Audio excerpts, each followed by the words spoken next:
니 지금 내과 장난하니? 그들을 위해 뭘 해줄 수 있는데. 복수.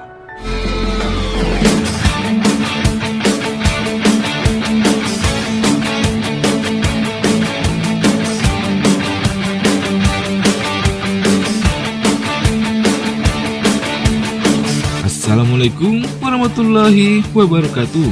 Masih bersama saya Zans, masih melanjutkan serial drama Taxi Driver, di mana sebelumnya diceritakan di tengah keberhasilan Kim Do-gi dan tim dalam menghancurkan perusahaan penyebar konten ilegal, Direktur Jang kedatangan Jo Do-chul yang seketika itu membuat sang direktur terluka. Bersamaan dengan itu, Jaksa Cho mencurigai Kim Do-gi terlibat dalam kasus Yudata. Bagaimanakah nasib Kim Do-gi selanjutnya? Well, tanpa berlama-lama lagi, siapkan kopi kalian dan atur posisi kalian senyaman mungkin, dan inilah ceritanya.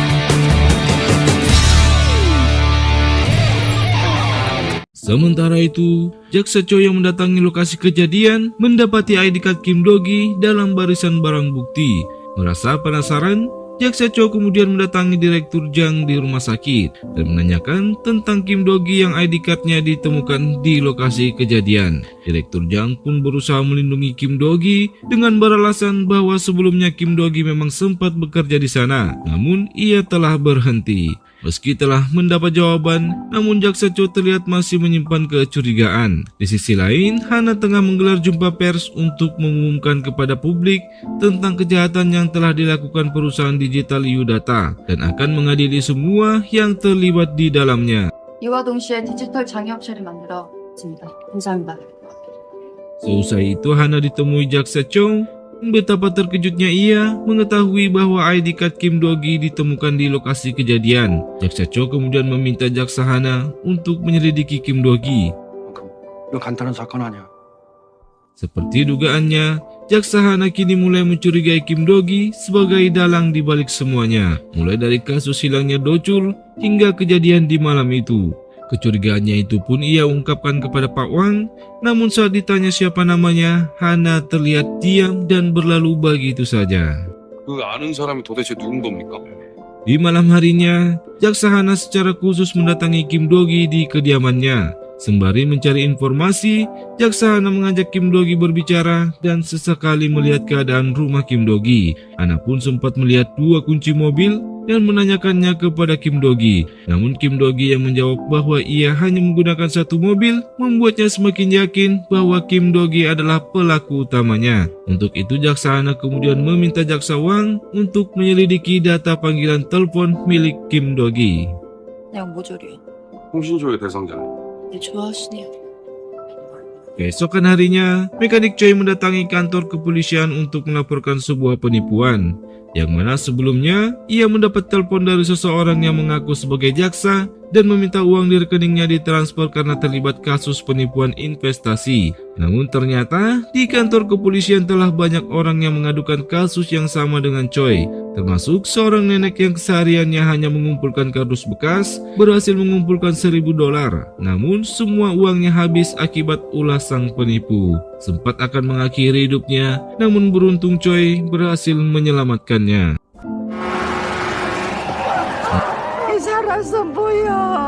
Mengetahui telah banyaknya korban, para pasukan Rainbow Taxi pun setuju untuk mengambil kasusnya, di mana kali ini Gowon berpura-pura sebagai korban yang diminta untuk menyimpan uangnya di sebuah loker. Setelah itu terlihat seseorang mengambil uangnya dan memberikannya kepada orang lain, hingga pada akhirnya Kim Do-gi yang mengawasi sejak awal berhasil menangkap salah satu dari mereka dan menyuruhnya untuk menelpon atasannya. Dan dari panggilan telepon itulah, Gowon akhirnya berhasil melacak lokasi tempat para penipu itu berada. Dan setelah mengetahui lokasinya, Park ditugaskan menyamar menjadi seorang pencari kerja di tempat itu. Setelah dijanjikan dengan bayaran yang besar, mereka kemudian dipersiapkan untuk menelpon para korban dengan menggunakan ponsel sekali pakai. Ya, seperti itulah mereka mengelabui kepolisian. Setelah berhasil menipu korbannya, ponsel yang digunakan dibuang untuk menghilangkan jejak. Bisnis penipuan itu dipimpin oleh wanita muda dan cantik bernama Nyonya Lim. Ia juga membuka sebuah rumah makan Cina untuk menyamarkan bisnis perjudian dan penipuannya. 까지 못하면 Di sisi lain, Jaksa Hana yang telah mendapatkan data panggilan dari Kim Do-gi mendapati begitu banyak riwayat panggilan, hingga kemudian ia mendapati riwayat yang kosong, yang mana setelah disatukan dengan kejadian hilangnya para penjahat, Hana pun semakin yakin bahwa Kim Do-gi adalah orang di balik semua itu. 복도에서 사고 나갔네. 정확히 일치하네. Samaan dengan itu, Park yang mulai bekerja mulai menunjukkan kemampuannya. Namun dari sekian banyaknya korban, uang yang ia dapatkan tidak lebih dari $1.000. Dan itu membuat Nyonya Lim begitu sangat marah, dikarenakan biaya ponsel sekali pakainya tidak sebanding dengan yang mereka dapatkan. Yang mana itu adalah rencana dari Kim Do-gi agar stok ponsel sekali pakai mereka habis, dan di saat itulah Kim Do-gi datang sebagai agen penyedia ponsel sekali pakai bernama Wang Taozi. 이 지금 내까지 장난. Di sebuah momen, saat Nyonya Lim mendatangi Kim Do-gi untuk membeli ponselnya, tiba-tiba seseorang datang bersama pengawalnya dan merendahkan Nyonya Lim. Kejadian itu pun tidak dibiarkan Kim Do-gi, yang seketika itu menghajar mereka dan mengatakan bahwa seharusnya ia lebih menghargai seorang wanita. Perkataan Kim Do-gi itu pun sempat membuat Nyonya Lim tersentuh, yang pada akhirnya kesepakatan pembelian pun dilakukan dan mereka makan bersama dalam suasana romantis. Asik. 회사를 이걸로 잡수. Di sisi lain, Jaksa Hana yang kini menargetkan Kim Do-gi mulai mengikuti Choi, yang mana itu membuatnya tidak bisa berkutik dan akhirnya memilih memancing di pinggir pantai untuk mengelabui Jaksa Hana agar misi mereka tidak diketahui. 일단 뭐 미치겠네 진짜. 끊어. Sialnya, kini Park juga harus ketahuan setelah sebelumnya berbicara dengan Go-eun di toilet, sehingga Park pun diinterogasi. Namun beruntung Kim Do-gi segera datang membawa ponsel sekali pakainya. Di sana Kim Do-gi mulai bersandiwara bahwa Park adalah seorang anggota kepolisian yang sempat membuat rekeningnya kosong. Mendengar itu, Park tidak habis pikir, bukannya menyelamatkannya, malah membuatnya semakin tersudutkan. Tidak hanya itu, Park pun semakin dibuat menderita oleh Kim Do-gi ketika ia berencana akan ditenggelamkan ke dalam laut, yang mana ternyata semua itu adalah rencana Kim Do-gi yang telah meminta Choi untuk menyelamatkan. Selanjutnya, dari ponsel yang dijual oleh Kim Do-gi, Go-eun mulai meretas semua ponsel yang digunakan untuk menipu. Kemudian ia pun menggagalkan semua transaksi mereka. Alhasil ponsel sekali pakai mereka pun habis dan itu membuat Nyonya Lim menjadi sangat marah. Bersamaan dengan itu pun, Go-eun juga berhasil mendapatkan nomor rekening dari Nyonya Lim, yang kini ia berencana akan meretasnya juga. 오케이, 계좌번호 알아냈어요. Setelah rencana mereka seharian berhasil, mereka pun mendatangi Choi dan berkumpul di pinggir pantai untuk membahas masalah Jaksa Hana yang kini mulai mencurigai mereka. Takut rencana mereka akan digagalkan oleh Jaksa Hana, Kim Do-gi pun berencana akan sesegera mungkin menyelesaikan misi mereka. Dan keesokan harinya, dengan gaya nyentriknya, Kim Do-gi mulai beraksi meskipun ia mengetahui bahwa Jaksa Hana terus saja mengikutinya. Hingga Jaksa Hana yang kehilangan jejak dari Kim Do-gi menemui Nyonya Lim dan menanyakan tentang keberadaan Kim Do-gi. Nyonya Lim yang kini sudah mulai menaruh hati kepada Kim Do-gi berdalih bahwa ia tidak pernah melihatnya, dan itu membuat penyelidikan Jaksa Hana terhenti. Tak lama kemudian, Nyonya Lim pun mendapat pesan bahwa rekeningnya mengalami 5 kali salah PIN, dan itu membuatnya harus mendatangi banknya. Namun saat tiba di sana, Nyonya Lim bertemu Kim Do-gi yang beralasan bahwa ia ingin mengambil uang untuk membayar kapal yang akan ia gunakan kabur dari kejaran polisi. Hingga saat berada di dalam bank, Kim Do-gi menitipkan sebuah tas yang di dalamnya telah berisi kamera. Yang mana dengan itu, Go-eun berhasil mendapatkan PIN rekening dari Nyonya Lim. Dan tidak menunggu lama, Go-eun mentransfer semua uang milik Nyonya Lim ke rekening yang telah mereka siapkan. Sementara itu, Kim Do-gi yang akan pergi berpamitan kepada Nyonya Lim dan berdalih meminjam ponselnya untuk memasukkan nomornya. Namun kenyataannya, Kim Do-gi menghapus pesan transaksi yang dilakukan Go-eun agar Nyonya Lim tidak menyadarinya. 연구 어찌요? 왕따오지. Nyonya Lim akan membayarkan gaji karyawannya, ia pun dikejutkan mengetahui bahwa kini rekeningnya telah kosong.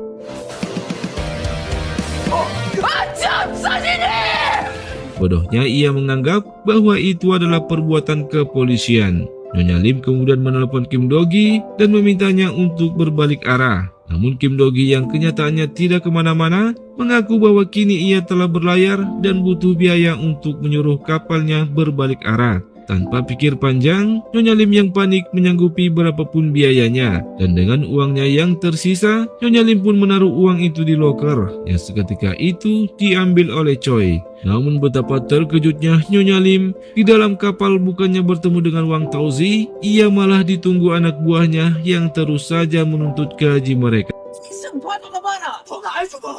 Dan tak lama kemudian muncullah Kim Dogi yang membongkar identitasnya dan menyatakan semua itu adalah rencananya. Namun meski telah dihianati, Nyonya Lim masih bisa berkata bahwa ia tidak menyesal telah mencintai Wang Taozi, yang pada akhirnya Nyonya Lim dan anak buahnya dibiarkan berlayar tanpa nahkoda. Dan kini saatnya Gon mentransfer semua uang milik orang-orang yang pernah tertipu oleh Nyonya Lim, termasuk mekanik Choi, dan misi pun selesai.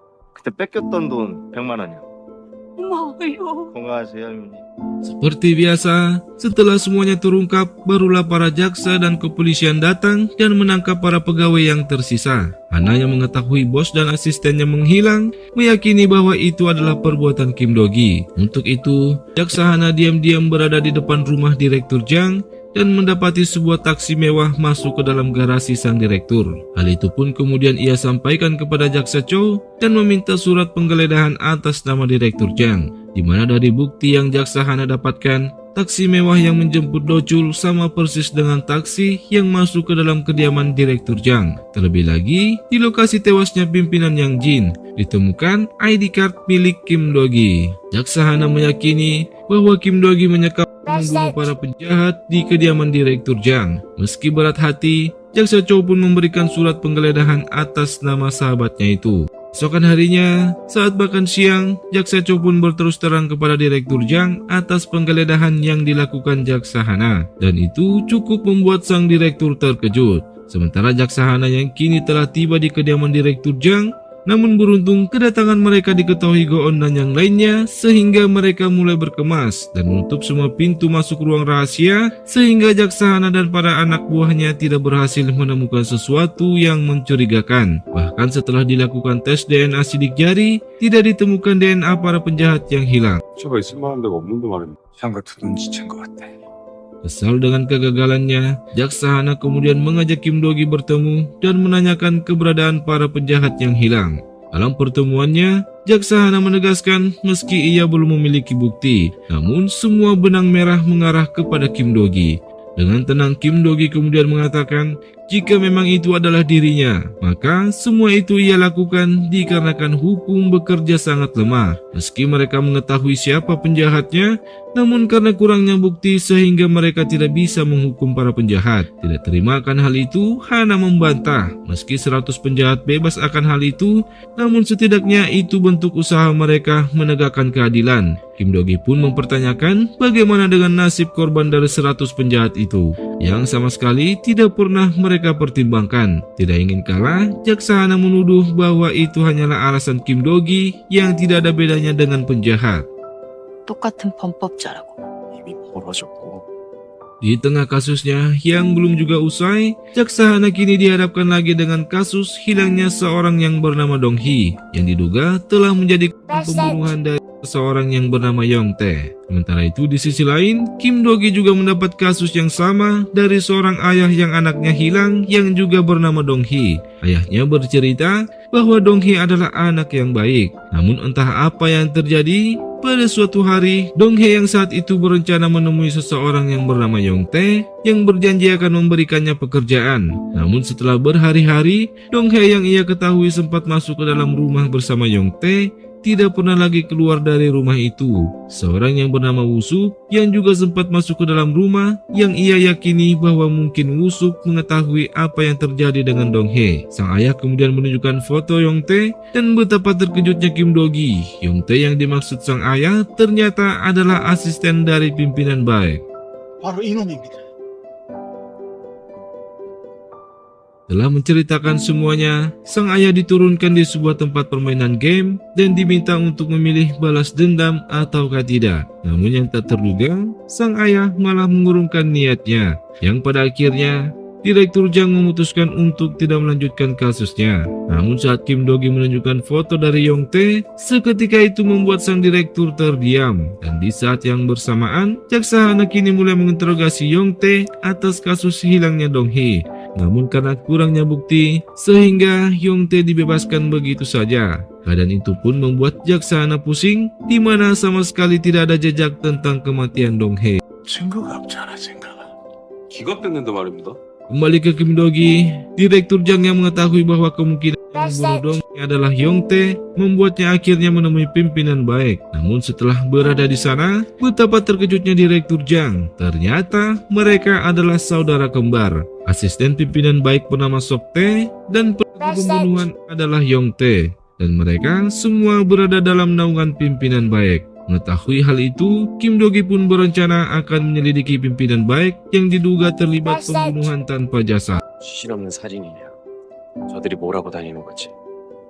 Di malam harinya, Woo-sup yang mengendarai mobil dalam keadaan mabuk berhasil ditangkap oleh kepolisian. Kesempatan itu pun dimanfaatkan Jaksa Hana untuk menanyakan tentang Yong Tae yang telah membunuh Dong Hee. Namun kenyataannya, Woo-sup sama sekali tidak mengetahuinya. Sehingga Jaksa Hana membuat kesepakatan dengan Woo-sup bahwa ia akan mengurangi masa tahanannya asalkan Woo-sup mau bekerja sama dengan kejaksaan untuk mendapatkan bukti bagaimana cara Yong Tae menghabisi Dong Hee. Tidak ada pilihan lain, Woo-sup pun menyetujuinya. 해볼게요. Hingga keesokan harinya, Woo-sup mengajak Yong Tae ke sebuah kafe dan berhasil membuatnya mabuk. Kesempatan itu dimanfaatkan Woo-sup untuk menggali informasi tentang bagaimana cara Yong Tae menghabisi Dong Hee. Namun saat akan menelpon Jaksa Hana, Sok Tae tiba-tiba muncul dan mengetahui bahwa Woo-sup akan membocorkan rahasia saudaranya. Woo-sup berhasil kabur, namun dengan mudahnya Sok Tae kembali mendapatkannya. Dan yang tidak terduga, ternyata Kim Do-gi juga berada di sana. Yang akhirnya terjadilah perkelahian di antara mereka.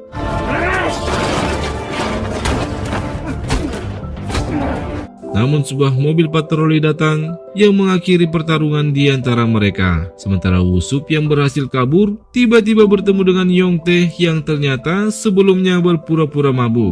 Woo-sup pun diajar habis-habisan hingga ia pun tidak berdaya. Jaksa Hana yang sebelumnya mendapat laporan dari Woo-sup meminta asistennya Pak Wang untuk segera menuju ke lokasi tempat Woo-sup berada. Dan tak lama berselang, Hana yang akhirnya juga tiba di sana, dikejutkan dengan penemuan jasad yang mana itu adalah Pak Wang yang telah tewas bersimpul darah. Asisten yang selalu mendukung setiap langkahnya kini pergi untuk selama-lamanya.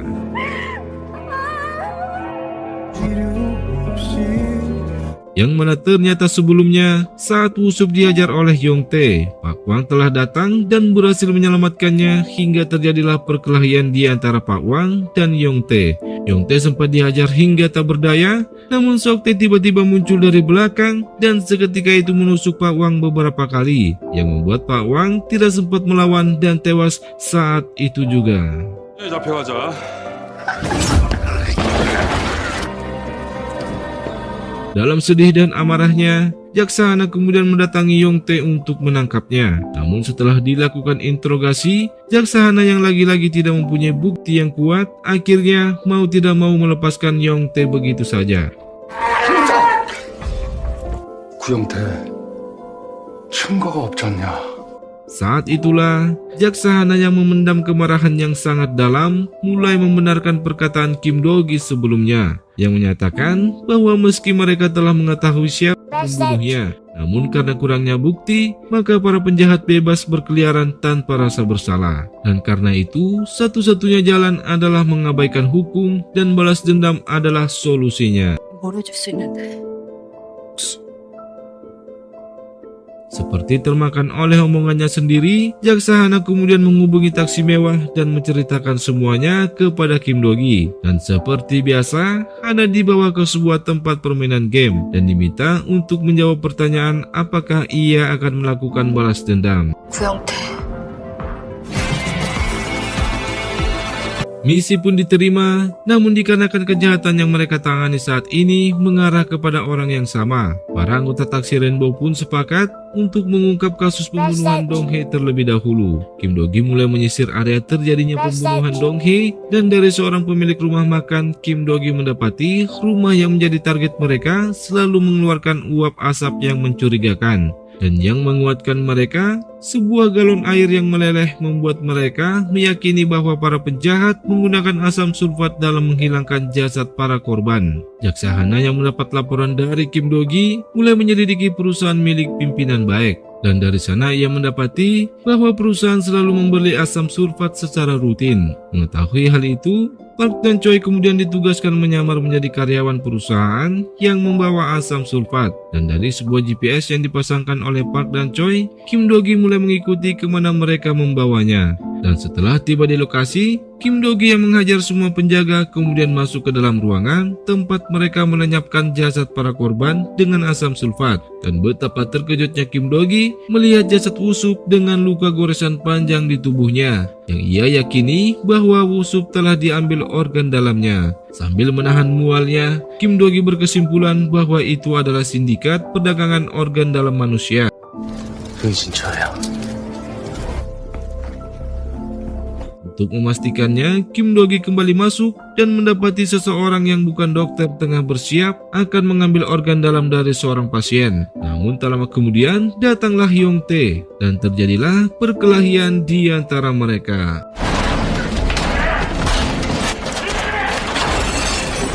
Namun Kim Do-gi yang sudah terlatih dengan mudahnya membuat Yong-tae tidak berdaya. Hingga kemudian Yong-tae menusuk pria yang akan dioperasi, dan dengan itu ia berhasil melarikan diri. Dari laporan Kim Do-gi, Jaksa Hana kemudian mendatangi lokasi dan menemukan bukti sindikat perdagangan organ dalam manusia. Kondisi itu pun membuat pimpinan baik menjadi panik, dikarenakan ulah anak buahnya kini ia akan terlibat kasus yang tidak pernah ia ketahui, di mana awalnya ia hanya mengambil organ dari para penjahat yang diserahkan Direktur Jang. Namun ternyata anak buahnya bertindak lebih dengan menjadikan orang tidak bersalah menjadi korban. Hal itu pun membuat Direktur Jang begitu sangat marah, namun pimpinan baik kemudian menyerahkan kunci penjaranya dan berencana akan mengakhiri semuanya. Ia pun berjanji akan menjebak Sok-tae yang telah bekerja sama dengan Yong-tae. 미선은 내가 잡아. 수면제 먹여서 재울게.